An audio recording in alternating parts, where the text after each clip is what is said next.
ఓం నమ శివాయ. అందరికీ నమస్కారం అండి. వైశాఖ మాసంలోని కృష్ణపక్షంలోని ఈ అపరావ ఏకాదశి అనేది వస్తుంది. ఈ నెల మే 23వ తేదీ అనగా రేపు శుక్రవారం నాడు ఏకాదశి వచ్చింది. ఈ అపరావ ఏకాదశి అనేది హిందూ ధర్మంలోని చాలా ముఖ్యమైన ఏకాదశి వ్రతం అండి. ఈ రోజున ప్రతి ఒక్కరూ కూడా శ్రీ మహావిష్ణువుడు పూజించడం వల్ల సంపదలు అష్ట ఐశ్వర్యాలు కలుగుతాయి. అలాగే సకల పాపాలు అన్నీ కూడా తొలగిపోతాయి. అపర ఏకాదశి రోజున ప్రధానంగా శ్రీ మహావిష్ణువును పూజిస్తారు. ముఖ్యంగా శ్రీ మహావిష్ణువు వామన అవతారాన్ని ఆరాధించడం చాలా శుభప్రదమండి. విష్ణువుతో పాటు లక్ష్మీదేవిని కూడా పూజించడం వల్ల అష్ట ఐశ్వర్యాలు సుఖ సంతోషాలు లభిస్తాయి. ఈ రోజున ఆడవారు ఉదయాన్నే నిద్రలేచి తలస్నానం చేసి ఇల్లంతా శుభ్రం చేసుకుని ఇంటి గడపలకు పసుపు రాసి కుంకుమ బొట్టు పెట్టుకోవాలి. వీలైతే పవిత్ర నది జలాలతో లేదా గంగాజలంతో కలిపిన నీటితో స్నానం చేయడం అనేది చాలా మంచిదండి. ఈ ఏకాదశి రోజున ఉదయం స్నానం చేసేటప్పుడు నీటిలో పసుపు వేసుకొని తలస్నానం చేయండి. పుణ్య నదుల్లో స్నానం చేసినంత ఫలితం అనేది మీకు దక్కుతుంది. ఉదయం స్నానం చేసి శుభ్రమైన పసుపు రంగు వస్త్రాలను ఈరోజు ధరించాలి. మీ పూజ గదులు లక్ష్మీదేవి చిత్రపటానికి గులాబీ పూలతో పూజిస్తే ఆర్థిక సమస్యలన్నీ కూడా తొలగిపోతాయి. అలాగే శ్రీ మహావిష్ణువుకు అత్యంత ప్రీతిపాత్రమైనది తులసి మాలండి. తులసి దళాలు పూజలో తప్పనిసరిగా తులసి దళాలు ఉపయోగించుకోవాలి. ఇలా పూజించినట్లయితే మీ కుటుంబానికి తరతరాల ఐశ్వర్యం సిద్ధిస్తుంది. ఈ పూజకు పసుపు రంగు పూలను మాత్రమే ఉపయోగించుకోవాలండి. అలాగే ఈ ఏకాదశి రోజున దీపారాధన చేసేటప్పుడు తప్పనిసరిగా పిండి దీపం అయితే వెలిగించండి. శ్రీ మహావిష్ణువును పూజించేటప్పుడు ఆవు నెయ్యితో లేదా నువ్వుల నూనెతో దీపం వెలిగించడం ద్వారా అత్యంత శ్రేష్టం కూడా. ఈ నెయ్యి దీపం వెలిగించడం వల్ల సానుకూల శక్తి అనేది పెరిగి భగవంతుడి యొక్క అనుగ్రహం అనేది మీకు పుష్కలంగా లభిస్తుంది కూడా. ఈ రోజున దీపారాధన చేసే సమయంలో ఓం నమో భగవతే వాసుదేవాయ నమః, ఓం నమో భగవతే వాసుదేవాయ నమః అనే మంత్రాన్ని పఠించండి. ఇలా విష్ణు సహస్రనామం పారాయణం చేయడం వల్ల విశేషమైన ఫలితం అనేది మీకు లభిస్తుంది. అలాగే మీ జీవితంలో ఉన్న కష్టాలు సమస్యలు బాధలన్నీ కూడా ఇట్టే తొలగిపోతాయి. అలాగే ఈ రోజున ఉపవాసం అంటే చాలా మంచిదండి. ఈ రోజున చేసే ఉపవాసాలకు కోరిన కోరికలు నెరవేరుతాయి. పూజలో నైవేద్యంగా బెల్లం ముక్కనం లేదా దీప పదార్థాలు నివేదించాలి. లక్ష్మీదేవికి ఆరతి ఇచ్చి 5 ప్రదక్షిణలు చేసి స్వామివారికి నమస్కారం చేసుకోండి. ఈ రోజున లక్ష్మీనారాయణుల యొక్క అనుగ్రహం సంపూర్ణంగా మీపై మీ ఇంటిపై ఉంటుందండి. తులసి శ్రీ మహావిష్ణువుకు అత్యంత ప్రీతిపాత్రమైనదండి. పూజలో తులసి దళాలను తప్పనిసరిగా ఉపయోగించాలి. తులసి కోట వద్ద దీపం వెలిగించడం, తులసిని పూజించడం ఎంతో శుభప్రదం కూడా. అదేవిధంగా తులసి మొక్క దగ్గర నెయ్యి దీపం వెలిగించి 7 ప్రదక్షిణలు చేస్తే మీ ఇంట్లో పుష్కలంగా డబ్బు ఉంటుందండి. అలాగే మీ యొక్క ఆరోగ్యం మరియు కుటుంబ శ్రేయస్సు అనేది బాగా మెరుగుపడుతుంది. తులసి ఆకులను ఈరోజు మీరు తెంపకూడదు. పూజకు ముందు రోజే స్వీకరించండి. అలానే ఎప్పుడు కూడా పూజించే తులసి చెట్టు దగ్గర మనం తులసి దళాలను కోయకూడదండి. తులసి ఆకులను ఉపయోగించుకోవాలి, వేరే మొక్కను. ఈరోజు రావి చెట్టును మాత్రమే ఖచ్చితంగా ముట్టుకోండి. ఎందుకంటే ఏకాదశి నాడు లక్ష్మీనారాయణులు రావి చెట్టులో కొలువై ఉంటారు. కాబట్టి ఈ చెట్టును ముట్టుకున్నట్లయితే మీకున్న జన్మల దోషాలన్నీ పోతాయి. మీకు అదృష్టం బాగా కలిసి వస్తుంది కూడా. ఏకాదశి రోజున జిల్లెడు మొక్కను పసుపు నీళ్లు పోస్తే త్వరగా వివాహం జరుగుతుంది. జిల్లుడు మొక్కకు వివాహం కాని వారు ఎవరైనా సరే అక్కడికి వెళ్ళి ఆ మొక్కకు పసుపు నీళ్లు పోస్తే మీకు వివాహం ప్రాప్తి అనేది కలుగుతుంది.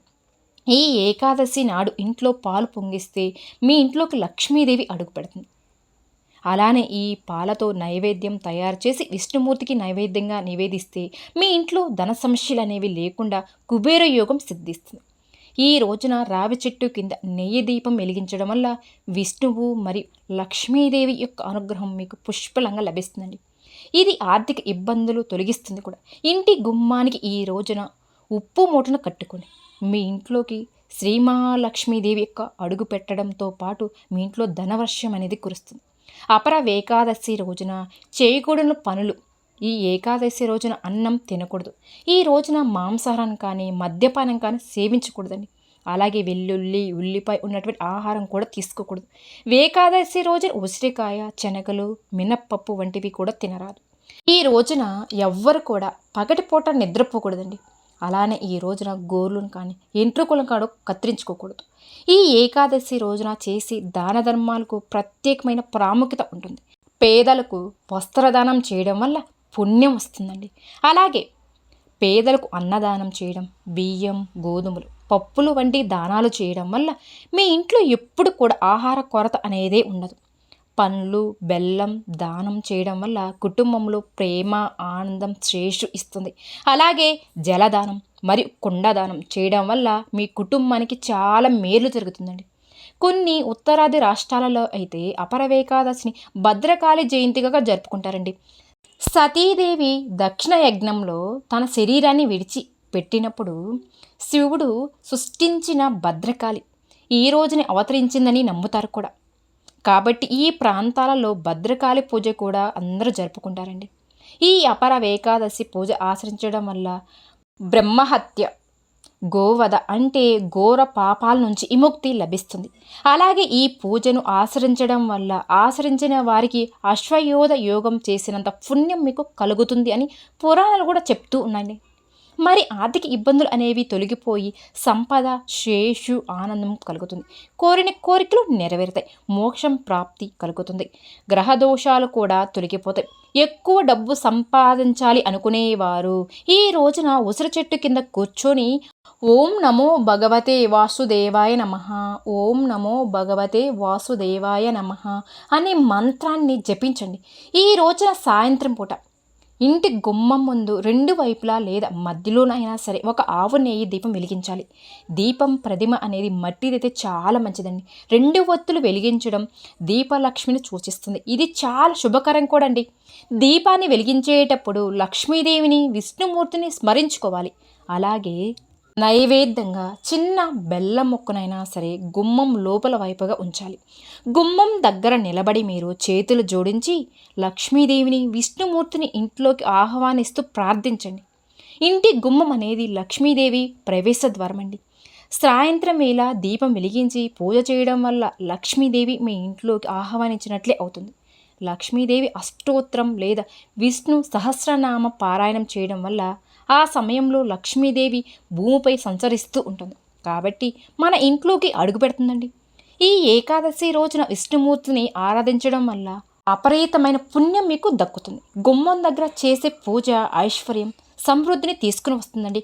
అలాగే గుమ్మం దగ్గర సాయంత్రం వేళ దీపం ఈ రోజున వెలిగించడం వల్ల కోరుకున్న కోరికలన్నీ కూడా మీకు కలుగుతాయి, లభిస్తాయి కూడా. రోజంతా ఉపవాసం చేసి రాత్రిపూట జాగరణ చేసేటప్పుడు విష్ణు భజనలు, కీర్తనలు, భగవాన్ నామస్మరణతో గడపాలి.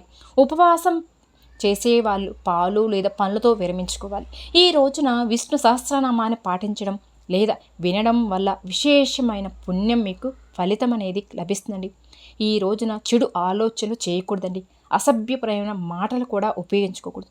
కోపం, దురాశకు దూరంగా ఉండాలి. ఈ రోజున బ్రహ్మచర్యను పాటించాలి. ఈ నియమాలు కనుక ఆచరించి మంచి ఫలితాలు పొందండి. విన్నారు కదండి. ఈ వీడియో కనుక మీకు నచ్చినట్లయితే ప్లీజ్ లైక్ చేయండి. అలానే మన ఛానల్ కొత్తగా చూసే వాళ్ళైతే ఛానల్ని సబ్స్క్రైబ్ చేసుకోండి. ఓం నమో భగవతే వాసుదేవాయ నమః.